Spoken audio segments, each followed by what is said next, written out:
आज 14 रोज से आप ये ध्यानाभ्यास में भाग लेकर के आपने को धन धन बना रहे हैं, धन धन बना रहे हैं। गुरु ध्यान सत्संग में सब ज्ञान हो जाते हैं, अर्थात ईश्वर स्वरूप सदाचार गुरु भक्ति में सब ज्ञान हो जाते हैं, सब ज्ञान हो जाते हैं। का धर्म ते वेदति योग ते ज्ञाना, ज्ञान मोक्ष पद वेद बखाना। धर्म से वैराग, वैराग से योग, योग से ज्ञान, ज्ञान से मोक्ष होता है। मोक्ष लाभ सभी चाहते हैं, शांति सुख सभी चाहते हैं, दुख में कोई रहने के लिए नहीं चाहते, सब सुख चाहते हैं। सुख जो संसार में मानते हैं, संसार का सुख जो है क्षणभंगुर है, अल्प है, तत्काल है, नाशवान है, अस्थाई नहीं। परमात्मा का भजन नित्य सुख है, जो सुख पाने के बाद कभी दुख नहीं हो, उस सुख का यत्न मानव को करना चाहिए।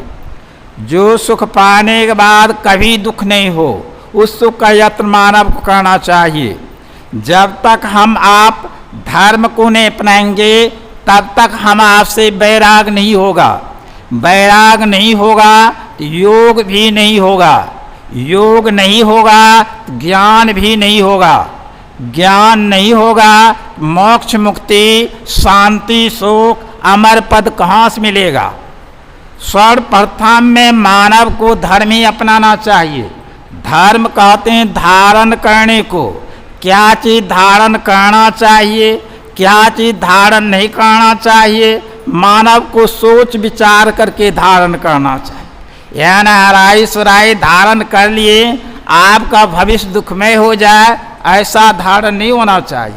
धारण ऐसा होना चाहिए सुख ही सुख मिले, सुख ही सुख मिले, दुख का मुख देखना नहीं पड़े, ऐसा ही धारण होना चाहिए।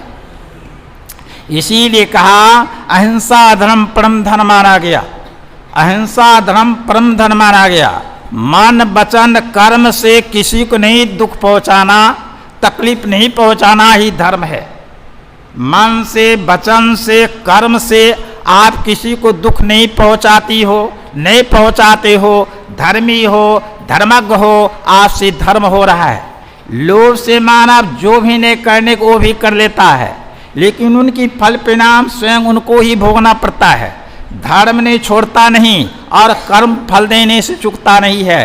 इसे संत महात्मा हिदायत करते हैं वर्तमान संभाल चलो, आपका भविष्य संभरा हुआ रहेगा। यदि वर्तमान बिगाड़ लोगे भविष्य बिगड़ जाएगा। किसी को कोई दुख सुख देता नहीं है, अपने कर्म से दुखी अपने कर्म से ही सुखी रहा करते हैं। तीन ही कर्म के अंदर सारा जीवन का भोग है, क्रियामान, संचित और प्रारब्ध। जो हम आप शुभ अशुभ कर्म करते हैं वह जमा होता जाता है और प्रारब्ध में भूतकाल बीत करके भविष्य वर्तमान में फल आ जाता है, जो कि हम आप नहीं जानते किस कर्म का हमें सुख है, किस कर्म का हमें दुख है। इसलिए संत महात्मा हिदायत करते हैं वर्तमान संभाल चलो, आपका भविष्य संभरा हुआ रहेगा। यदि वर्तमान बिगाड़ोगे भविष्य बिगड़ जाएगा, इसमें कोई संदेह नहीं है।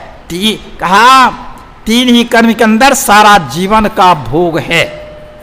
इसीलिए तुलसी यह तन खेत है, मन वचन कर्म किसान, पाप पुण्य दो बीज है, जो बोए से लुए निदान। ये शरीर आपका खेत है, मन वचन कर्म ही किसान है और पाप पुण्य दोनों बीज है। जो बोइएगा वही आपको जो है कटना पड़ेगा, वही भोगना पड़ेगा।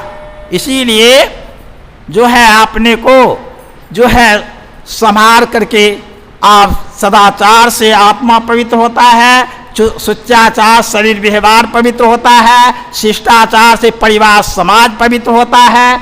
यही चरित्र आचरण से परमात्मा अधीन होते हैं, उनकी दरबार खुल जाता है और मन पर विजय हो जाता है और सदा के लिए आपको कल्याण हो जाता है। यही रहस्य जो है संत मत में निचोड़ छिपा हुआ है। बोलिए प्रेम से श्री सद्गुरु महाराज की जय।